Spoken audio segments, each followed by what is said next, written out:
Je voulais vous parler de l'égalité homme-femme, ou plutôt de l'inégalité homme-femme, mais dans le domaine de l'éducation. Parce que vous savez, cette réforme du lycée de 2019 dont on a beaucoup parlé, eh bien oui, c'est un échec, mais c'est surtout un échec particulier en ce qui concerne la lutte pour l'égalité entre les hommes et les femmes.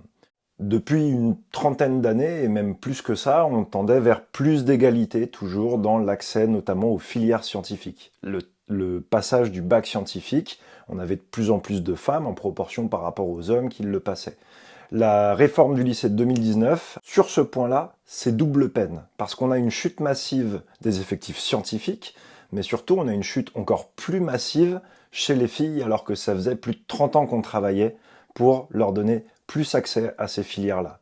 Alors, je dois dire qu'à l'époque de la réforme, déjà, je pense que unanimement ou quasi unanimement, tous les professeurs ont été contre cette réforme pour plein de raisons. Les associations, d'ailleurs, ont dit qu'il ne fallait pas la faire, mais encore une fois, les dirigeants, les responsables, si je puis dire, ont été suffisamment irresponsables pour se dire que les gens qui étaient sur le terrain n'y connaissaient probablement rien. Résultat, alors évidemment, je vais pas vous faire une vidéo complète sur la réforme parce qu'il y aurait énormément de choses à dire, il me faudrait plus d'une heure, mais sur ce point-là, en fait, on a eu des effets très négatifs sur les effectifs scientifiques, mais par contre, je pense qu'on ne s'attendait pas à une telle chute et une telle rupture d'égalité. Tout récemment, en 2020, on avait eu les meilleurs résultats en termes d'égalité, c'est-à-dire qu'on tendait vers, c'était quoi le chiffre, 47,9% des bacheliers étaient des filles, des bacheliers scientifiques. Je ne sais pas si vous vous rendez compte, en 2020, on tendait quand même vers une quasi-égalité en ce qui concerne le passage du bac scientifique. Qu'est-ce qui s'est passé depuis la réforme? Eh bien, en 2022, on a rechuté. On a rechuté à 35,9%. Je ne sais pas si vous imaginez le recul, la régression. C'est le niveau de 1965. Je ne sais pas si vous vous rendez compte, on est revenu 60 ans en arrière. Je peux également vous montrer ce graphique où on voit l'indice d'avantage d'être un homme. C'est simplement le rapport du nombre d'hommes sur le nombre de femmes qui passent le bac scientifique.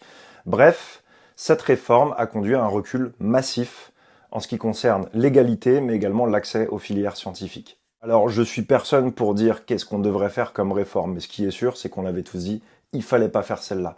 Maintenant, ce serait bien de temps en temps que nos responsables prennent leurs responsabilités. Peut-être qu'au lieu d'entendre des discours hypocrites, on aimerait bien les entendre dire au moins une fois, bah désolé, on s'est planté. C'est vrai que cette réforme ne donne pas les résultats qu'on espérait. Alors, est-ce qu'il serait pas temps maintenant d'écouter un petit peu ce que disent parfois les professeurs, ce que disent les associations de professeurs, plutôt que de penser que on a la science infuse? J'ai parfaitement conscience de ne pas faire le tour complet de la question avec cette vidéo, mais je souhaitais traiter ce point-là qui me tenait particulièrement à cœur. Et mesdames, je finirai par un message pour vous, s'il vous plaît.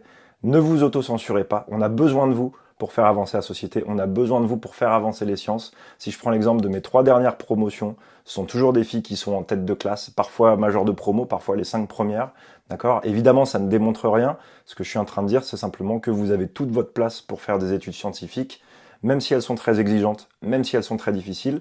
Donc, ne vous auto-censurez pas, parce que très souvent, c'est vrai que les filles ont un peu plus tendance à s'auto-censurer, et c'est fort dommage. Votre présence dans des formations exigeantes, dans des postes exigeants, dans des postes à responsabilité est bénéfique à tout le monde.